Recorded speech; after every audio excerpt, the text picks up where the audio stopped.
What is going on, fellow first place in the AFC South havers? Here we are, Jaguars winners of 4 in a row, winners of 5 out of the last 6. Your Jacksonville Jaguars are a good team this year. It's undisputed now. The Jaguars have locked in a winning record. This will be the Trevor Lawrence's 3rd winning record in his 5-year career. And we're not stopping here, man. We're not stopping here. Like, we can legitimately potentially go win out and go as much as 13-4, potentially 12-5, but really possibilities are endless. And to help me understand where we're going to end up, I have my guy, Jordan DeLugo. What's up, Jordan? Been a long day, long week, but we're fired up for it. We live for Absolutely. long weeks during the, December month of the football calendar. That's what it's all about. Yeah. We're not pumping out mock drafts this time around. We're talking about playoff football. We're talking about seeding. We're talking about how high the Jaguars can go. It's an awesome time.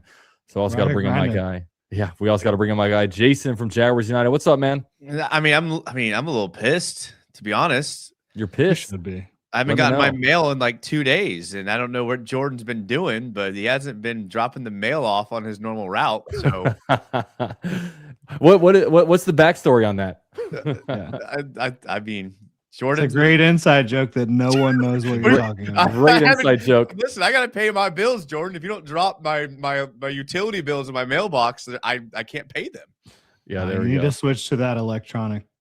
Oh, you guess. Yeah, you need to get the email so you can get flooded and have to delete emails one day, and then it's all a mess. But here we go, man. Jaguars not only beat the Colts, but they absolutely destroy the Colts at 36-19.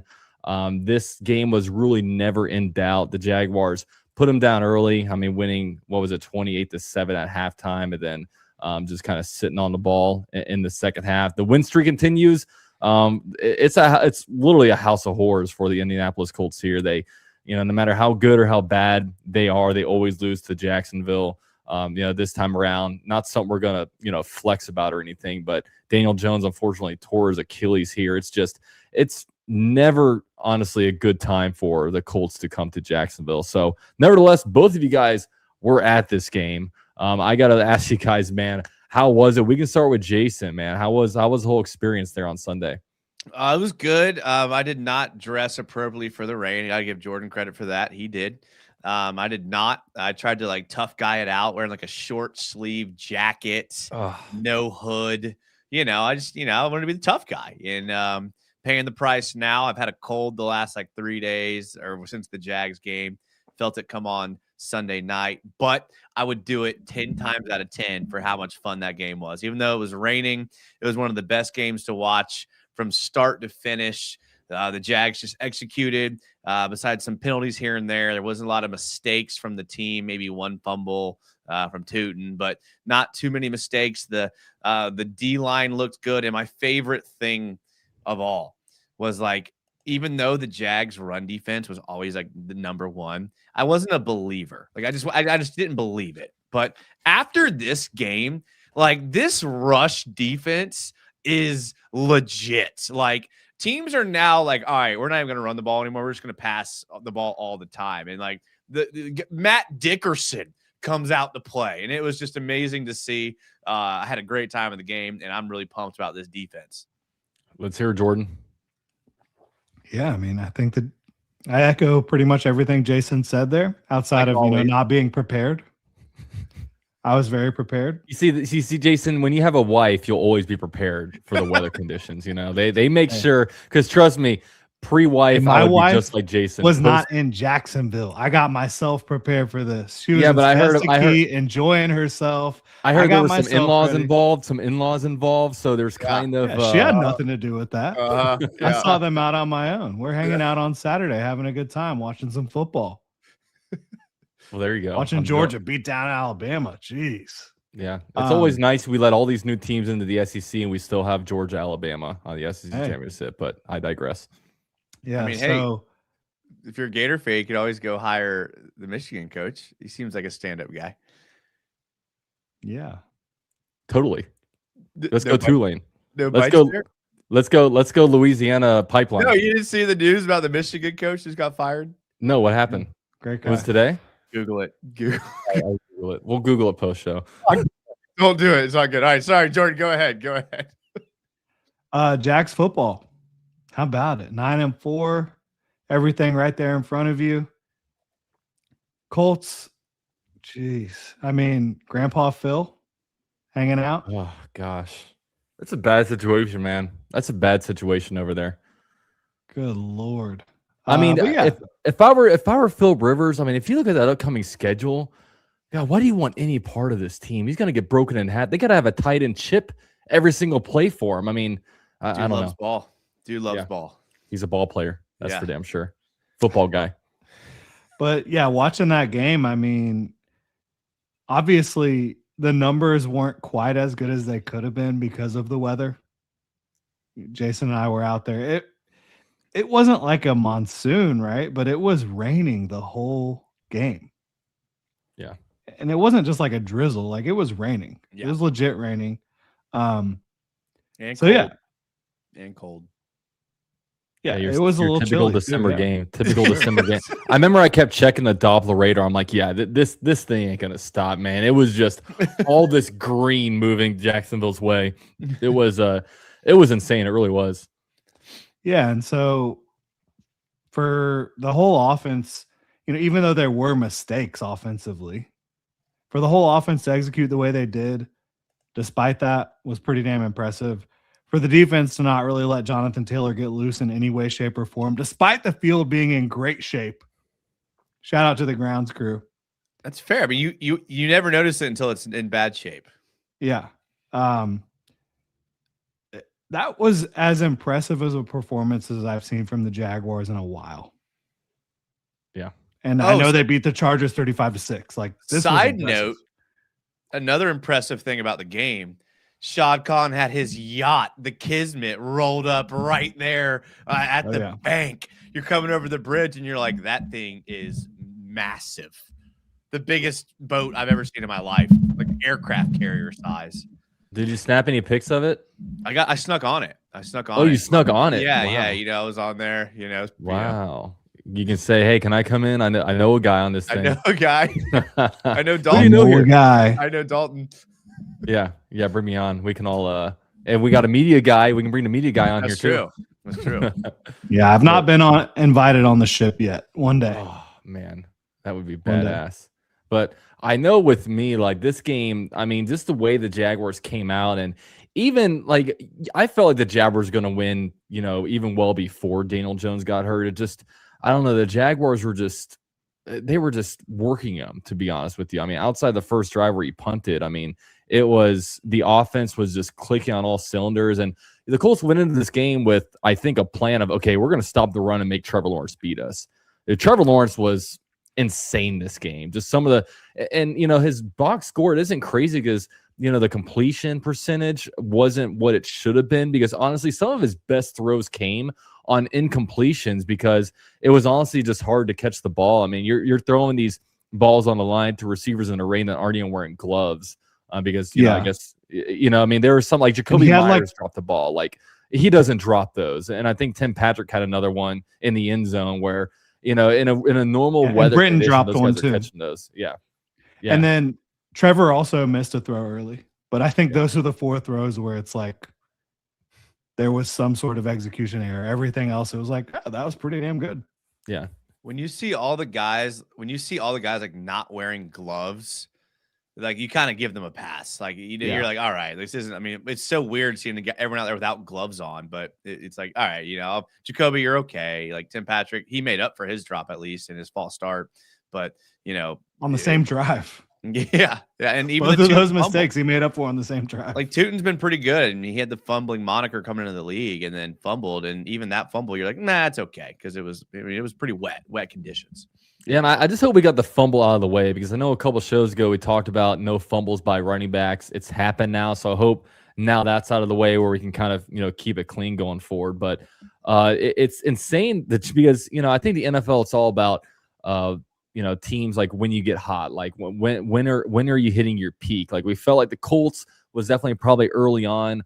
You look at the Jaguars right now. I mean, obviously four wins in a row, winners of 5 out of the last 6, but 3 out of the last 4 victories have been blowout victories, like where the Jaguars just control it and seemingly just sit on the ball in the second half. Like, they can score all these points in the first half, and then they don't have to really do anything in the second half. Another game where Nick Mullins came in relief duty. So, and I think one of my favorite things when I look at this Jaguars team, like in totality, it just feels like the Jaguars play really good complementary football. Like when the offense is struggling, the defense is going to allow the Jaguars to hang around. If the defense is struggling and giving up touchdowns, the offense is going to score touchdowns and match them in touchdown for touchdowns, essentially. And even, special teams. I mean, I think Parker Washington has 2 punt returns for touchdowns, should be 3. You have Cam Little, who now is making it pretty much all over the field, no matter where the ball's at, he's making it. It just feels like, when you look around the league, there's certain teams, like right now the Texans, like they have the defense that needs to carry them, and sometimes the offense is able to come in there and have a decent game. But for the most part, the defense has to kind of keep them in there. The offense is never having to bail out the defense. With the Jaguars, it's just like, I feel like the right unit steps up when the other unit is struggling. And I think that's what I'm really noticing about this Jaguars team compared to like other years where we lose games because, it's just an all-out failure. I hear that, but like, let's be real. 3 out of the last 4 weeks, neither unit has needed help from the other. Yeah. They've been playing good football. What stands out to me and the most is that the defense does it like by committee. Like obviously they came out with the Pro Bowl voting and it was like Jags weren't very represented, which we're used to being a small market team. But let's say that we're a mid-market team. Like let's say we're a team that some people talk about. Like there's nobody on the defense, I would say outside of Hines Allen and Lloyd, who like are really like guys that you would point to as like they're outstanding players. But the defensive unit has just been insane all year because you bring up, like I mentioned, Matt Dickerson, guys like Jerrion Jones, Montero Brown, Green. Exactly. Buster. And it's like they're doing it by committee, which maybe Antonio Johnson. Exactly. And it's like that's so fun to see. When I mentioned the rush defense earlier and how effective they've been, when you watch them, they do it like as a unit, man. Like all the D linemen, D Ham, it's like all these guys working together. And like, I think that's a recipe for success more than just a superstar here and there making plays all the time. And that was like one of the most fun things to see. And you really saw it in this last game. Yeah, they're bought in, they're well coached, and they're tough. Seems like every single player that they kept or brought in is tough. Yep. You didn't always see that from the same exact players we're talking about right now that were here before. But I mean, it's been a complete culture shift, and it's incredible to see. Yeah, and it's just incredible to see, like, really just this 3-year transformation from the Jaguars defense. Like, the defense was kind of, whatever in 2023. Then the 2024 with Ryan Nielsen, everybody got so much worse. So that this clearly has to be coaching. And then just the ascension that this team has taken under Anthony Campanile, and also just guys stepping up. Like, we were kind of struggling getting a pass rush going for a little bit. And then you bring in BJ Green and Danny Strigo out of nowhere. And man, what a couple of really good finds here. I mean, I love Danny Strigo, man. He's a nasty player. He gets after it. And he's been just such a must-needed piece because a lot of us were looking at a trade deadline. How can we get better here? But, some of the answers was really just hiding in the depths of the roster, kind of on the inactive list. So that's... When has that ever happened? Never. Crazy. I can never remember where like the answer to our problems is a undrafted guy that's been on the inactive list every week. And I mean, just huge credit to the scouting department for finding this guy. Huge credit to Anthony Campanile for bringing it out of him, and just shout out to Strigo for just being a dog, right? So that's everybody. It's just a nasty defense. Like, multiple guys get turnovers. Greg Newsome got his first turnover as a Jaguar. I mean, you can go through the list. It feels like, like so many guys that's on his defense have interceptions, and Devin Lloyd back in the interception. I think this is his 5th interception on the year, which is second most in football. Yeah. That's not a linebacker. Insane. Yeah. In the league. And that was a nasty catch too. It man. was. It was. Yeah, it was. When I first saw it, I was like, "Oh, he threw it right to him." But then I was like, that was a hard catch. I thought the same thing. That was like a full extension. Yeah.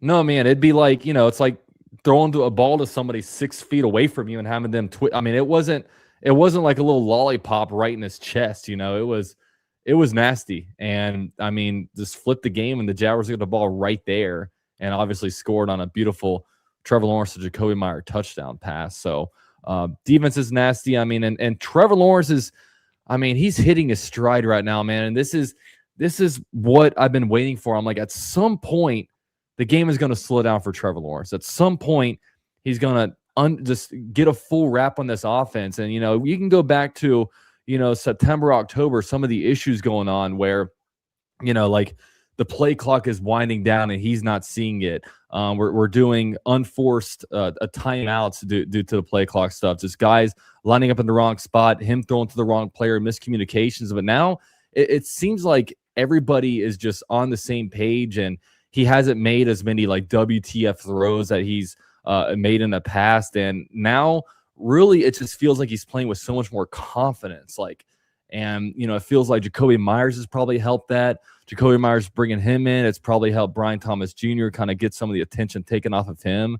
Britton Strange being that safety blanket. I mean, you've honestly seen from a pass catching standpoint, we were like, okay, Brian Thomas Jr., Travis Hunter, these are the guys. And they've completely shifted around what they're doing at the wide receiver room. And right now it just feels like we're understanding the passing game and I think it's going to go crazy. Hey, I have sorry to go off of our outline that we talked about, before the show started, but I was strict script here.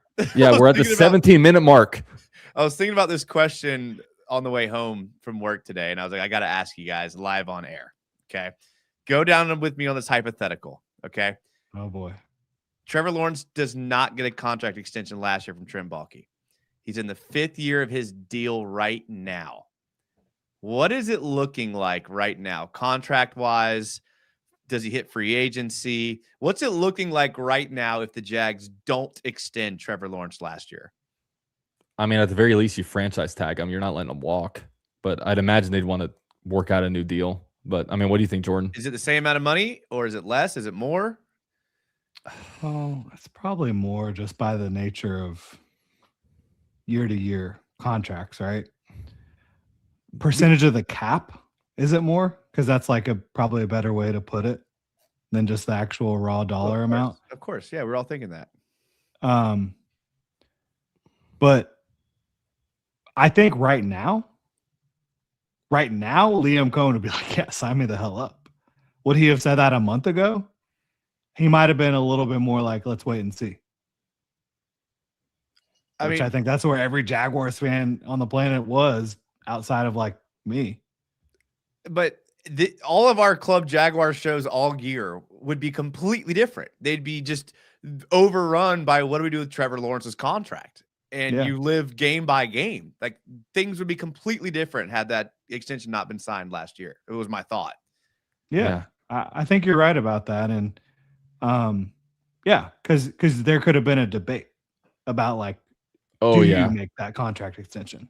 Because and even that's a completely different story. Because like I've been a Trevor supporter, obviously, but like at the same time, if he didn't have the contract extension, then you could actually have a real debate about it. Like, should he be the quarterback of the future for the Jaguars? Because there's actually a possibility he might not be. But after the contract extension, it's clear that he is the quarterback for at least the next several years. Yeah. And with the contract extension, he knew that, like, even if you're totally out on Trevor Lawrence, like, it's realistically not possible to do anything besides him in 2026, right? And you don't have first round picks either. So, and really probably 27 too.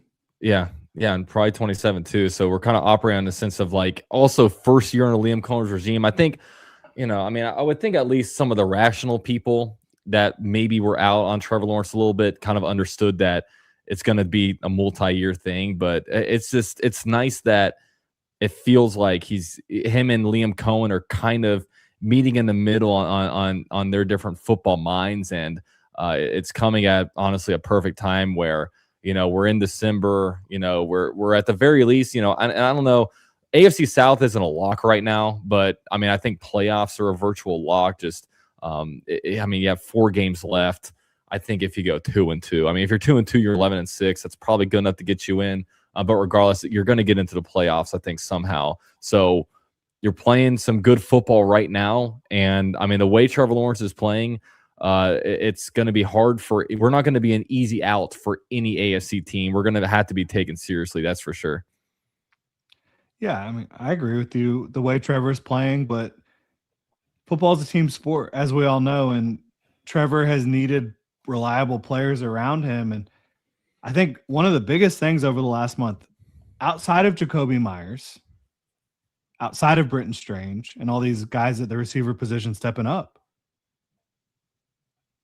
the last 4 games. Wait. Wristband? Can I guess what you're going to say? Yeah. Travis Etienne? No. Let me guess. Wristband. No. The last 4 games, left tackle and right guard. Cole Van Lannon. I was about to say Cole Van Lannon. Dang, I was about to say that. You heard me say. Yeah, I did. And now Walker Little has been part of that, because since the Texans game, Walker Little was not playing poorly until he got hurt, outside of one bad rep against Jihad Ward, which was a disgusting rep. But he had been doing a better job, but Cole Van Lannon has done an even better job, like significantly better job, and he should be the starter moving forward. But also right guard.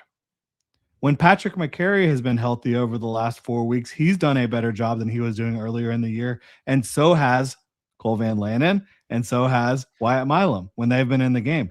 The offensive line, the pass protection has been better the last 4 weeks, significantly, to go along with Trevor Lawrence feeling it. Trevor Lawrence feeling like he can attack down the middle of the field. He can attack. And again, getting Brian Thomas Jr. back is helping you attack outside down the field. And all these different things are happening at the same time. And I think Trevor Lawrence is just confident. He's dealing. He's feeling it. And then you also have the fact that Liam Cohen is a diabolical play caller. Oh, yeah. He's an offensive genius. He's an offensive genius. The Wildcat that didn't work on 4th down was a little disappointing. But yeah, that was a little weird. That call was a little weird, but we all get some of those. So, side point, you didn't mention Anton Harrison, who I thought maybe had the best game. Dominant game in the run blocking last week. Because he's been good all year. Yeah, he's been good. So now the next question. We've mentioned all year about these guys that are up for contracts. We talked about Jacoby Myers. We talked about Travis Etienne. Talked about Devin Lloyd. Is Cole Van Lannon now on that list of guys that you have to re-sign this offseason because his contract's up? Like, what are you guys doing with him if you're the GM? I mean, I'd find a way to keep him. I don't know how much. I don't know how much he's going to be due money wise, but I would absolutely find a way to keep him. It's just hard right now. Like, if you guys were the power rank the 4 guys with priority of getting new contracts. Jacoby Myers, Devin Lloyd. We can go. Who are the other guys? Etienne, and Cole Van Lannon. I mean, how would you guys power rank those 4 guys on priority? I'll let you go first, Jordan, on this one. I need to think. So I'll go first. I have a clear number 1. All right, Jacoby Myers. Myers. Yes. He's unlocked, because with Jacoby Myers, I think he's kind of unlocked this offense, because I think before the season, I think they were going to try to get like Brian Thomas Jr., like the kind of volume that like a Jamar Chase gets. Okay, we're going to get this guy 7 to 11 receptions, targets, whatever, and let him take over. But we know now that's not really his role. So now with Jacoby Myers, I think he's a little bit more of the feature, and it's going to allow finally somebody to take the top out of the defense, because we haven't done that all season, but we did it multiple times on Sunday. So it's like, do we now have a role for Brian Thomas Jr. where he's going to be the big play merchant, where we're not going to rely on him, for at least 1 to 2 catches every drive. We're going to catch the guys off guard with him. So Jacoby Myers number 1 for me. So Devin Lloyd's number 2, right? We'd all agree. Yeah. I would. So now you're between Etienne and Cole Van Lannon. Yeah, it's hard with Etienne because obviously you drafted Tootin, but I haven't seen enough from Tootin right now to say he can take over next year. I think it's more than fair to say you can wait and see. Yeah. Like, you don't have to decide that right now. I think though, if you had to make the decision right now, you have to keep Jacoby. You have to try to keep Devin. Do you absolutely have to keep Cole and ETN? Like, can you get a good running back on day 2 next year when you have a ton of draft picks? Yeah. Probably. Even if you don't believe in Tootin.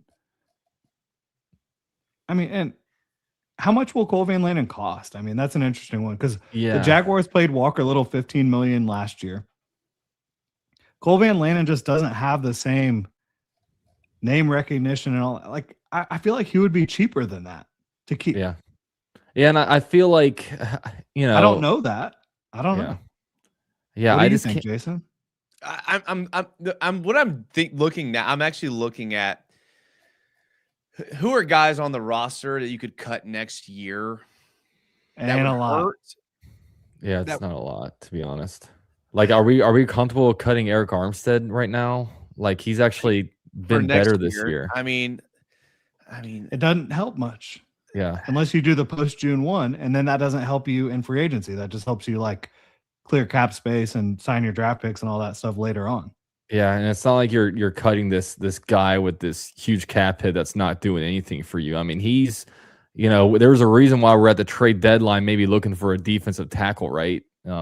If you cut him, you have to draft a defensive tackle early on day 2. Yeah, I mean, no Mason Smith love. No Mason Smith love. These are the names: Arik Armstead, Foye Oluokun, Trevon Walker, Patrick McCarry, Walker Little, Jordan Lewis. But a lot of those have to be post June 1 to do anything. Right. But and you can only do 2 post June 1 cuts. Are you okay with cutting any of those guys to keep the other guys?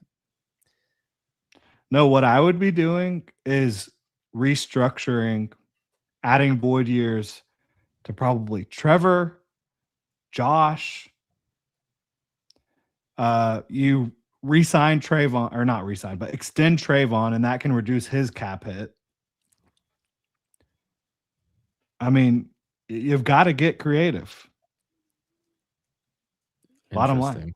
Yeah. It's gonna be a good little bit of work. Definitely, it's a good problem to have if you want to keep all these guys, right? It's not like, we're looking at like last year we had all these unrestricted free agents and we didn't re-sign any of them, right?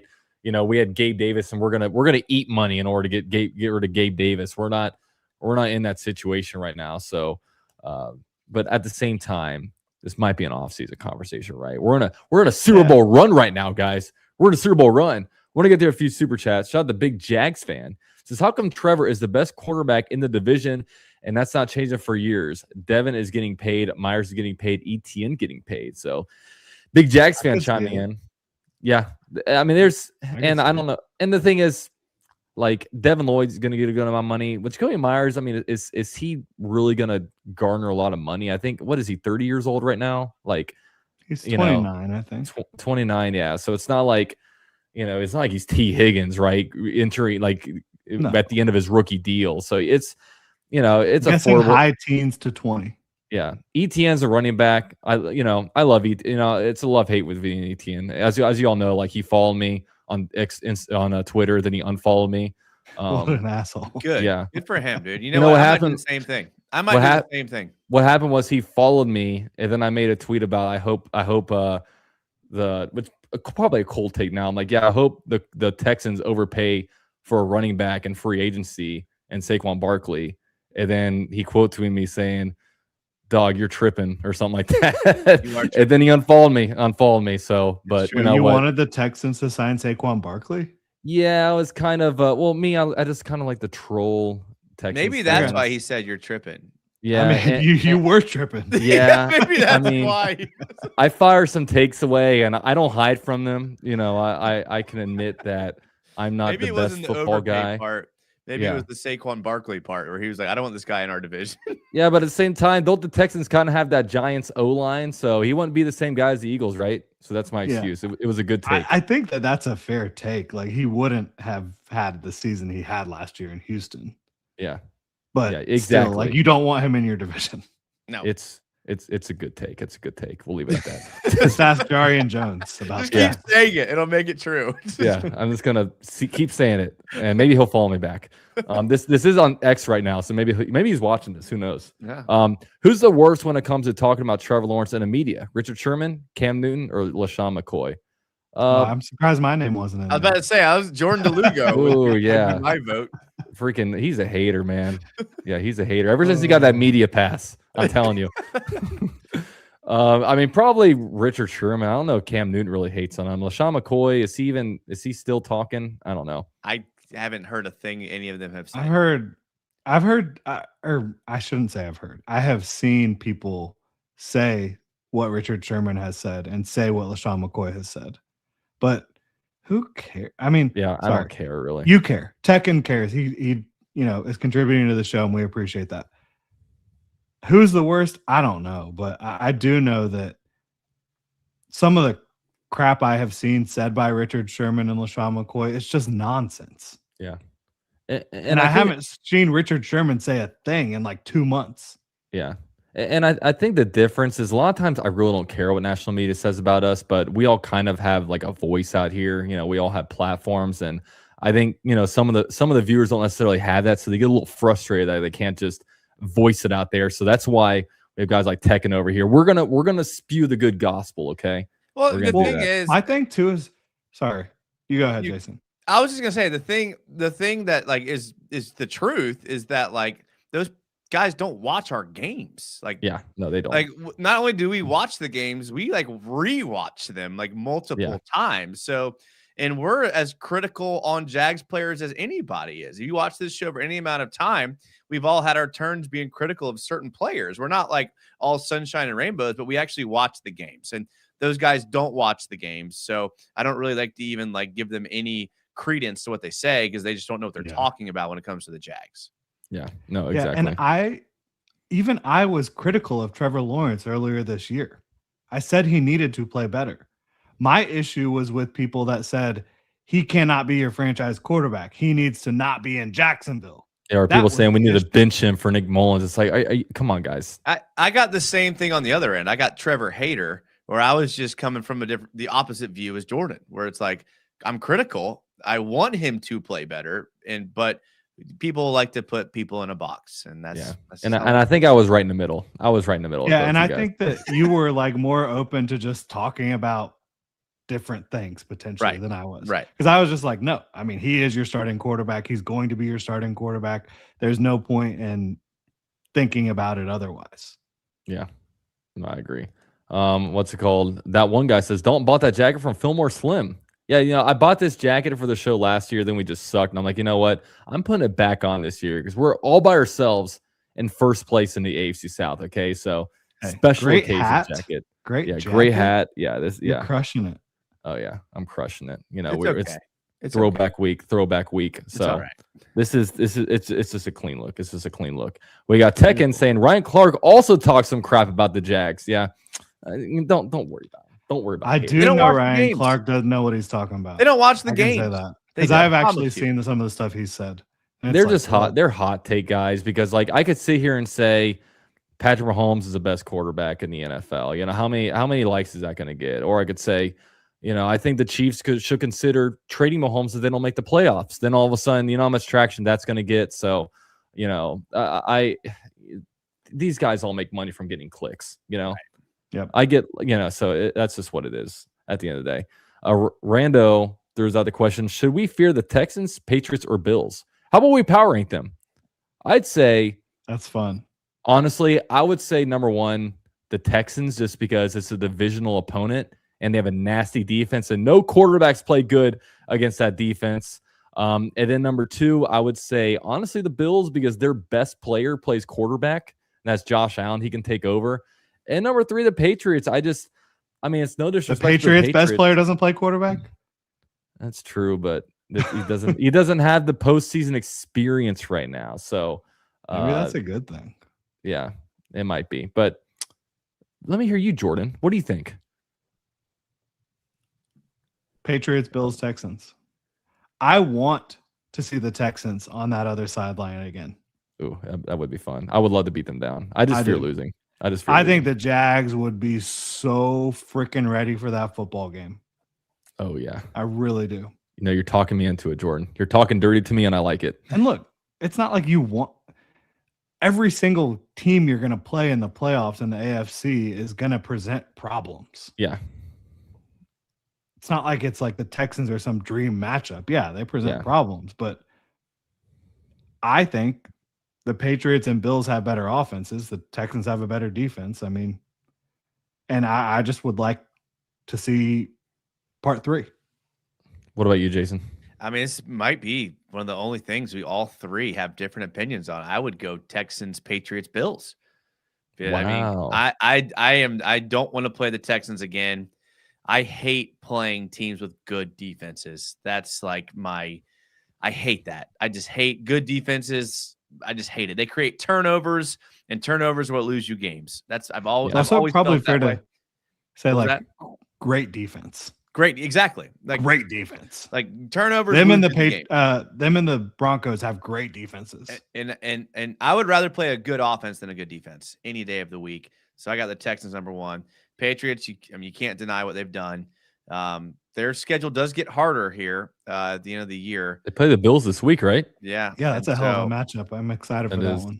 Yeah. And the Bills, the roster just lacks star talent. But all 3 good teams for sure. Yeah, no, for sure. And we got to, sometimes we look at these matchups, but at the end of the day, if you're in the playoffs, you're going to play a good team. So line up, play them, see what happens. Tekken says, I feel like the best people to talk about the Jags in the media, maybe Kay Adams and maybe LOL, Nick Wright and Adam Rank. Yeah. So I like watching Kay Adams. Watching Kay Adams. I know Kay Adams likes Jackson. I listen to Kay Adams all the time. I mean, I like watching her. Listening to her is cool too. But, so that's right. Dalton knew where I was going with that. So yeah, I mean, Jackson got into it in the preseason with her. That was got some sweet action. So yeah, if you guys want to know who in the national media to look at for the Jaguars, Tekken has got you. Okay, not me, but Tekken's got you. Yeah, MJD baby. I only get my Jags news from UCF Jaguar and Gen Jaguar. That's the only place I get my news from. So outside of that, I can't even comment. And I get all my news straight from Gen Jag, so it's just recycled stuff. I'm just regurgitating. Yeah. And I just base my takes on what Jason says on his live. Look at this. Look at this. Yeah. The circle of love. We're the circle of love. We just bring them all here, and we're just regurgitating everything we said throughout the week. So we got you guys, okay? Big Jackson says, I promise you, ETN is not going anywhere. Trev will have pull on that. Trust me. Yeah, I don't know how much Trevor's going to be able to. Trevor loved Christian Kirk and Evan Ingram too. Yeah. So they're gonna... ETN. I mean, he is playing really, really well, man. I think he's. Y'all see that Fred Taylor jump cut? Yes, he's better than Kirk or Ingram. I'm not saying. Oh my gosh. I'm just saying, like, if you think it's Trevor that's going to save him, I don't agree with that necessarily. But like, I mean, he's running. If you think he's going to be kept around because they like him? Yeah, sure. He's running through. He's breaking tackles at the second level, which I just haven't seen him do. Like, he's been good. Like, I know he's been good. Like, and I was pre-injury, he was good. But I don't think I've ever seen him break tackles at the second level like he's doing now. Like, I just have not seen that. And I'm here for it. Like, I love it. Yeah. It's been awesome. I was not expecting this, and I was thinking by October Tootin might be RB1, but I mean, I love it. I'm here for it. Shout out to Yari. He says Jags. I love that profile picture. He says Jags went through what the Colts did in 2023. Let's take it easy on them. Nah, I'm not taking it easy on them. The guy on the Colts guy on the AFC South roundtable was talking so much shit earlier this year. I'm dishing it right back to him, man. How's he doing? Not well at all. Is that the guy that sings the songs? No, but he did agree once they get. He agreed once the Colts are eliminated, he will sing the song on stream, which will be great. This is our year. Yeah, it's good stuff. Stan says, our quarterback played just fine against the Texans, and our defense fell apart the last time we played them. Not scared. I mean, the Jaguars, I mean, I don't agree. Because I think, Trevor Lawrence, what do you have, like one net yard or something? Trevor did enough. So, like, going back to that game, which we have already done this, but like going back to that game, I think he did enough good things to win the Jaguars the game, even in the fourth quarter. But like he was far from perfect, and there was bad plays he made that the Texans didn't capitalize on throughout that game. Ultimately, I think that game goes back to Walker Little on every front. Oh, I really do. But I don't think it's fair to just say like Trevor gets a pass for that game. Yeah. Well, I mean, there was a lot of blame to go around, and unfortunately, the defense allows 3 straight touchdowns at the end of it to a backup, but is what it is. Yeah, We're when the still offense couldn't stay on the field. Yeah. Because of the left tackle. Yeah, it wasn't very complimentary football now, was it, Jordan? No. Augustin, member for 66 months. Dang. It's a lot of months, Jordan. It's a lot of months. He says, wild. I remember earlier in the season on Club Jaguar, Jordan is saying there was interest in Campanelli for head coach job. Have you guys heard anything about our coaching staff leaving, or are they staying? I'll defer to you, Jordan, because I don't know anything. I mean, I never said there was interest. I said I thought there could be interest. You said your sources are saying there's interest. You said I don't have any sources on that. Yeah. I mean, I think we were throwing out because I think there were just rumors out there about the Giants maybe potentially being a match. I don't know where that came from, but it's, there's a little bit of smoke there. But I still think it would be a 2027. Yeah. Especially like as you see offensive guys go one and done, it's not really the same for defensive, to be honest with you. They don't get super excited to hire a defensive guy after 1 year. Usually, yeah, for sure. Yeah. Hey, Jason. Right. Yeah, Jason's back. Sorry. Okay, we can resume the show. We weren't talking. We were just waiting. I had to piss, and I was like, man, 15 minutes? I gotta I'm going to go now. Well, we needed you back because it's time for the sleeper segment. Oh, here we go. Shout out to Sleeper Man. Free $20 entry using promo code UCFJAG. I know Big Jags fan said he won $170 off a $10 entry. Not bad. Not That's bad. beautiful. So that's something that we strive for here on Club Jaguar because, of course, we hit these things every single week, as you guys all know, because we're experts. We're experts in this category. So, of course, Jaguars, Jets. We haven't even said the word Jets on the stream yet. We're about 42 minutes into this. So, if we go here, I'm not sure if there's anything that you guys like here. Travis Etienne, anytime touchdown. I think I got to hit that one. I had 2 last week. I like Little 2.5 extra points made. Ooh, I do like that one. I What mean, do we you might think be able about that, Jason. We might be able to hit that in the first half. I mean, that's, I do like that. 3 touchdowns, right? Yeah. Yeah. Okay, let's go passing yards. So it's only Trevor Lawrence, 216.5. Are we going to be able to air down enough for him for that? The Jets haven't been giving up that many passing yards, not because their defense has been playing well, but because they've been getting down by so much in so many games and teams stop throwing the ball. This is what I'm worried about here, to be honest with you, on this one. So we'll stay off that. We don't have any rushing yards here, so it's, of course, early. We don't even know who's going to be quarterbacking for him. 1.5 passing touchdowns. I might hit the higher. On that one. I don't hate it. Yeah. I don't hate it. I don't love it. But it's not my favorite. Let's keep looking. Yeah, let's keep looking. Let's see. I'm surprised they don't have rushing yards right now. So this is an interesting one. How about longest completion? 35.5. Oof. Golly. I almost had to go like lower just because we don't hit them that much. But it could just be a catch and run at the same time. Yeah, it could just be a catch and run at the same time. That's not a fun bet. It's not a fun bet. Not a good one. Yeah, it's not fun. What are the Jets got going on here? Yeah, Jets 1.5 field goal. John Mechie, anytime touchdown. That's a 5-time multiplier, though. We go low. We can't go low on this one. Yeah. What? These are just these anytimers are just wars. Okay. So yeah, they're not sleepers. Not we're gonna have to check back in on. Well, let's scroll back down. I didn't see everything there. Okay. They just for the Jets, it's a bunch of anytimers. Mason Taylor, half a touchdown. Yeah. BTJ half a touch. But we got to hit a jet because we got to hit a jet to complete this thing. Okay. Yeah. So go to pass yards. Go to pass yards. The thing about passing yards, they don't even know what quarterback's playing over there yet. I feel like I could go Nick Folk under 1.5 field goals. Well, let's do that. Nick Folk, we'll just go less than that. They don't have, of course, it's Wednesday. The game's in 4 days, so not much out right now. That's why a lot of times we like to do Is that the only Thursday night lower we game. can do? Is the Nick Folk? Lower. I think that is right now. Yeah, that's the only lower right now. So we'll keep this. We'll keep this. We'll check back in on it later. So $5 to win 15, not bad, but we'll see what we can do. So want to give a shout out to Sleeper. Free, of course, $20 if you guys use promo code UCFJAG. Supporting the sponsor definitely supports the channel. So we definitely appreciate them over there. So guys, we got to talk about, man, there's a game on Sunday, right? Jaguars against the Jets. Do you guys have any worry about this one, or do you think it's belt to ass time coming up? What do you think, Jason? Yeah, I mean, I am not worried at all. It's maybe the game I'm least worried about all season. Even the Titans, obviously, is their divisional rival. I mean, the Jets might be in a situation where they're just like tanking, like they don't want to win. Don't tell Frank Gore. That's true. Don't try to out-tank us. That's true. I mean, I'm not worried at all. I mean, which is sad to say. I just want us to stay injury-free. No injuries. Stay injury-free. Get out of there with a win, and let's worry about the rest of the season after that.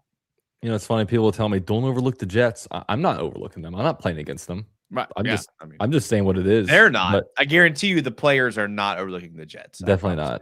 But you know what's, I kind of threw this hypothetical on Twitter today. Like, can you guys imagine in an alternate universe if the Jets did get the number 1 pick in 2021 and the Jaguars got number 2? Like, gosh, talk about changing the trajectory of a franchise. Like, I truly wonder where we would be at. And Jets probably still wouldn't be making playoffs because they're just dysfunctional as hell. But we'd have Zach Wilson, and Jordan would be defending Zach Wilson every show like he does with Trevor Lawrence. He deserved that extension, Zach Wilson. Zach Wilson would not be on the Jaguars. Oh, boy. Poor guy. Maybe we'd have Aaron Rodgers. I shouldn't say poor guy. I think he had a piss poor attitude. Yeah, he did. We don't want that in our squad.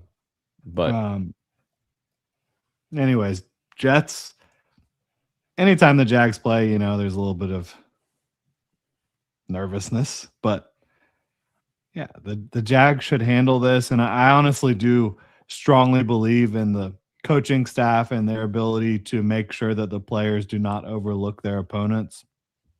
Liam Cohn was talking about it. Like, there's so many coaching points on tape that like he doesn't know how his team could look past an opponent because there's so much that they're having to coach them up on still. Even in these games where they're beating the crap out of their opponents, there's still a lot of mistakes. Yeah. And they're in a growth mindset. They're trying to be a mature team. And so I do honestly believe that the whole team, players included, don't think that they're where they need to be yet. And they don't think they've done anything yet. And they know they need to go handle the Jets.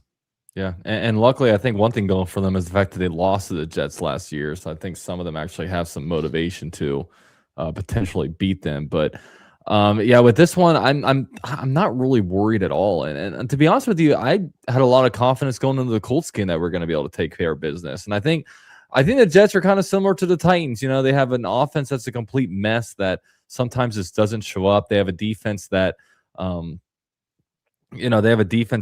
it can have some good games for sure, but they'll have a good game and then it's followed by a blowout, right? And they haven't been playing good ball. So no, I heard folks talking today. The Jets are 3-3 in their last 6 games. They're playing good football. Yeah. Okay, they're 1-3 in their last 4 games. They've gotten blown out in 3 of those 4 games. The only team they beat is the Falcons, and the Falcons are hot doo-doo right now. Brady Cook is their starting quarterback right now. I mean, maybe one of those other quarterbacks could potentially come back and start practicing later in the week, but right now Brady Cook's their number 1 quarterback. Yeah, and Brady Cook, I did not think belonged in the NFL coming out of college. Yeah, and it's not like they have the sole reason Luther Burden didn't get drafted in the top 5 or top 10. Yeah, and it's not like they're like trying to wait to see if Patrick Mahomes is available. I mean, if some of these guys can go, it's either Tyrod Taylor or Justin Fields. Neither of those guys strike fear into you. Like, I mean, maybe Justin Fields with his running ability a little bit, it's something different to go against, just because I don't think the Jaguars have actually played a very mobile quarterback. this season. I had to think back on it, but yeah, passing wise is inaccurate. Yeah. And the defense is all over the place. I mean, I don't see it as any problem, but yeah, it could be a mess. I mean, this could be another game where we see. I think it's another game where we see Nick Mullins in the fourth quarter. Am I being too cocky? I don't think so, because we're 9-4. We're destroying opponents. Yeah, their number one threat is their running back. Yeah. It's like, what do the Jaguars do? Right. Yeah, they neutralize your running back. I mean, they've traded everybody. I mean, yeah, they traded Sauce. They traded Quinnen Williams. That defense is going to be Swiss cheese for us. Yeah. And yeah, their only real threat, I mean, is the running back. I mean, they've had some receivers kind of pop off. I mean, Garrett AD Mitchell on the IR.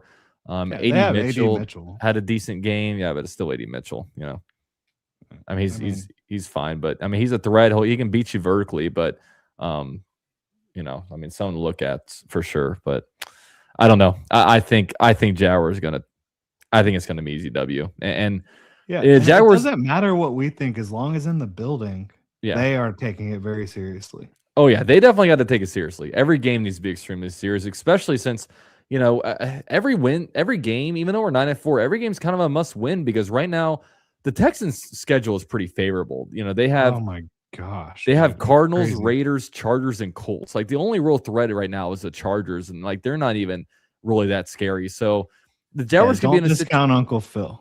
Yeah, I was about to say that. Grandpa Phil. I mean, look, I'm all for it, man, Rivers. I'm all for it, man. I would love for him to threaten the Texans a little bit, but we'll see. I mean, it's so hard to envision that. But yeah, the Jaguars, I mean, the way it plays out for the AFC South right now is, you know, if the Texans go 4-0 and the Jaguars go 3-1, the only loss that the Jaguars could have where they win the AFC South would be the Jets. So you could literally go 3-1 and that loss comes to the Broncos and potentially lose the AFC South. Like, we gotta keep winning. We gotta keep winning, because I don't think we're gonna get any help from the Texans. We very well might need to go 4-0 in order to win the AFC South. So and I think it's reasonable to think the Texans might go 3-1. They also very well could go 4-0.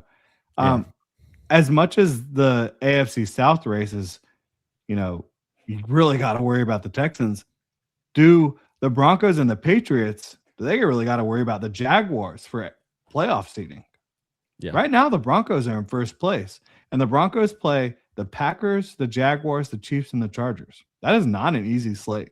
Yeah, it's not. And that's a big one. I mean, especially, you know, if we want to look ahead, the like you said, the Broncos play the Green Bay Packers. I don't know what the spreads are, but I imagine it's probably Green Bay's probably favored. I don't know where that game is. It's in Denver. So it might be, you know, it might be favored their way a little bit, but very real situation. They lose and Jaguars win, and then next week you're literally playing to move up a spot.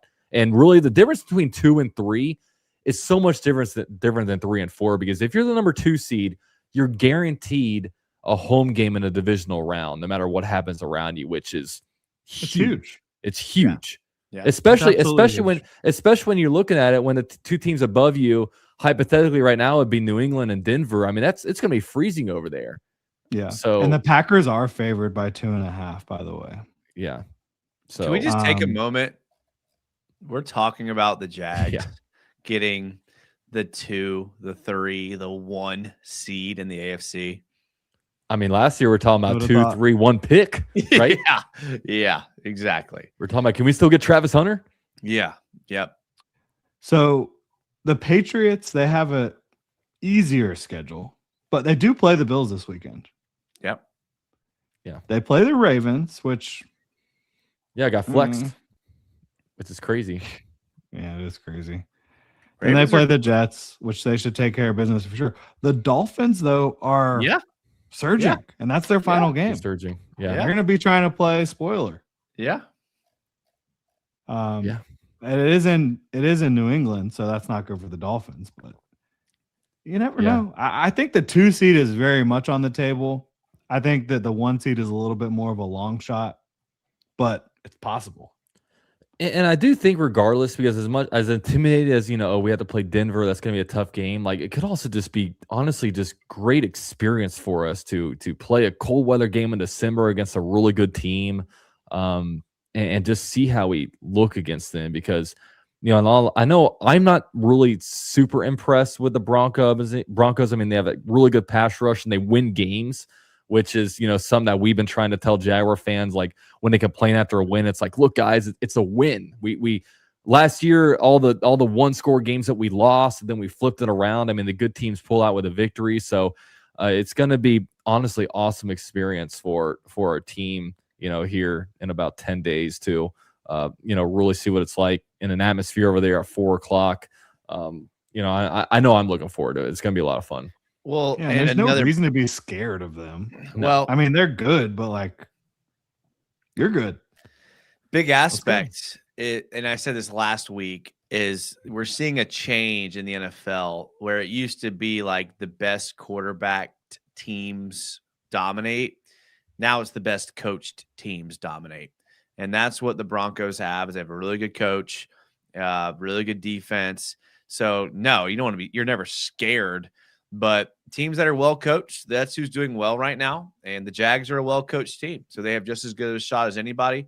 When you look at Sean Payton, you look at Mike Vrabel, you look at these guys, they're just really good coaches. And it's kind of fun to see the shift back to that, because that's how it used to be back in the day. And you're kind of seeing that currently right now.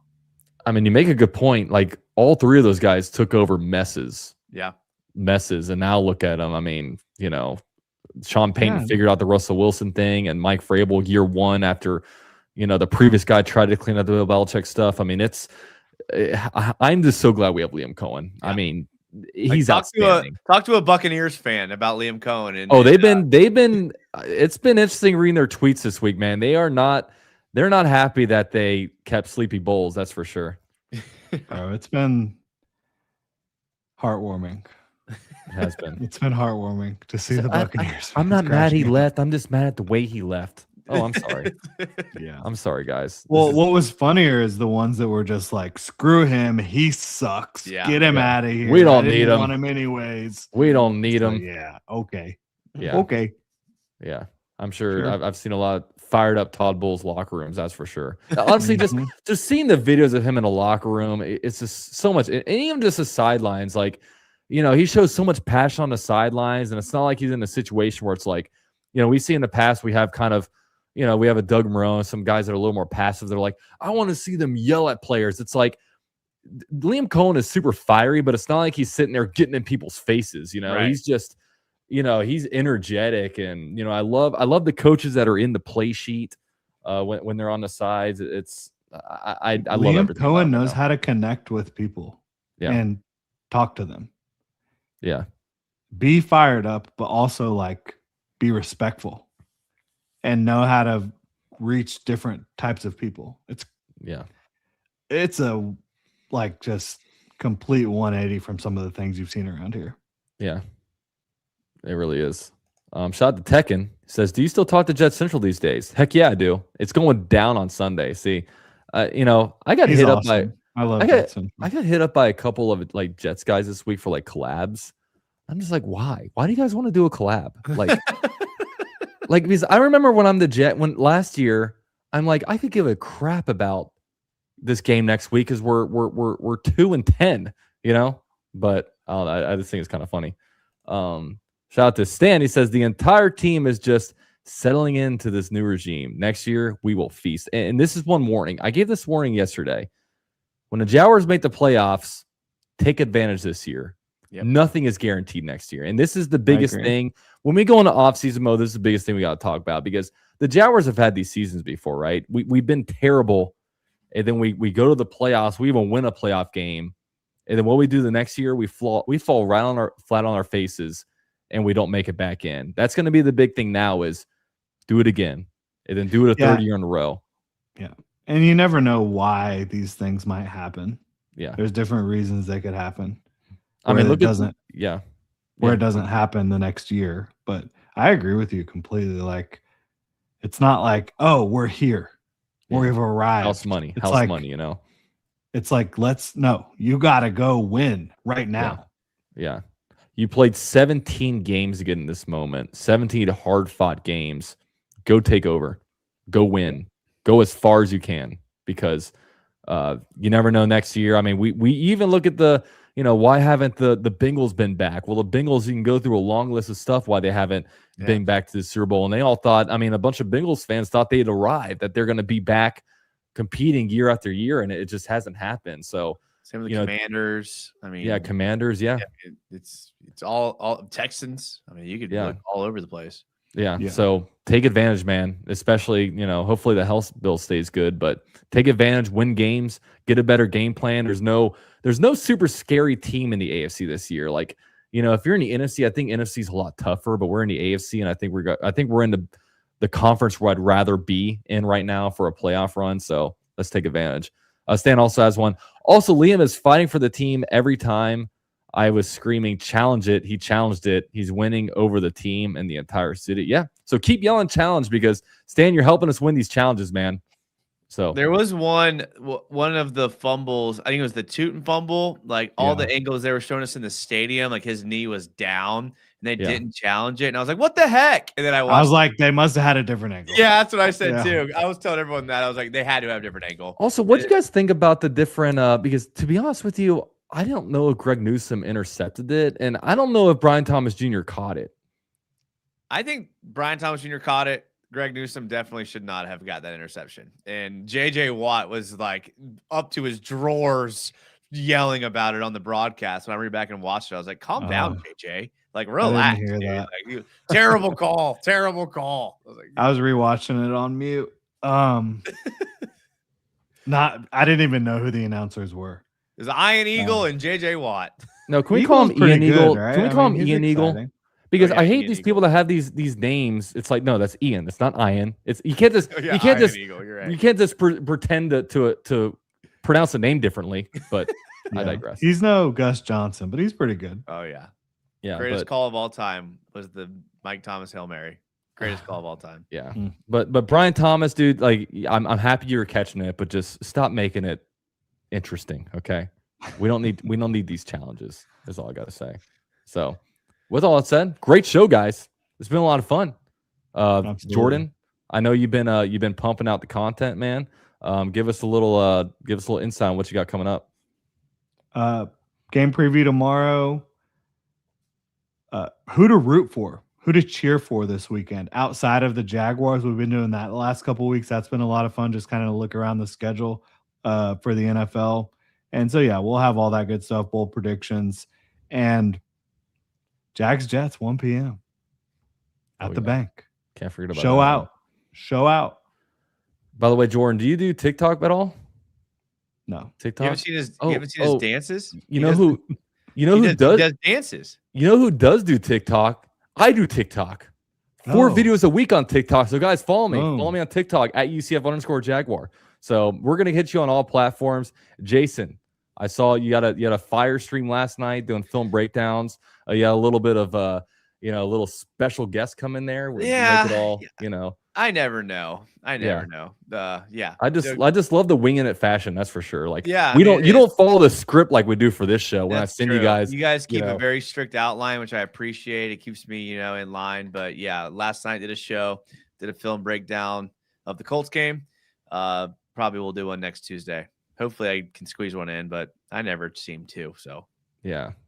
You could say, see you next Tuesday. Yeah. See you next Tuesday. Maybe. Yeah, the Friday stuff just I know what you're saying there, Jordan. I know what you're saying there. I don't know if anyone else does, but I got you. They know. Yeah. I think it went over my head, but it's cool. We can go Chicken Danner says, let's go Jags. Watching you guys while I got my mouth full and half sleeping on me. Cheers, y'all. Wow. There you go. Sounds like a good time. My month and a half sleeping on me. Yeah. Probably a joke there somewhere. Yeah. Drop the Addy. I'll be right there. So. I don't know what's going on there, but I like it. Okay. He was saying his baby is sleeping on him. Is that what he said? I got my month. Oh, see, I got my glasses over here. It looks like mouth right here. His month and a half will sleep. Okay. I feel you, bro. I feel you. Oh man, we all feel that. Yeah. Right, yeah. Jason. I felt the other thing. Yeah. See, Jason can blame the alcohol. I can't blame anything. I got to blame my piss poor eyesight. Okay. Yeah, maybe I should have taken a bathroom break. So it's all good. It's all good. But that's the show, guys. If you guys can drop a like. Also, YouTube has this option now where you can hype up videos. You can hype up streams. So I think if you like scroll, you can hype it up. So we got hype it, man. We got clubs to take over. There's a lot of them. I think there's more clubs opening up in the area. So we got to make sure that we're the tip top club in Northeast Florida. That's for damn sure. But all right, guys, appreciate you guys so much for being here. Go Jags. Let's go 10-4.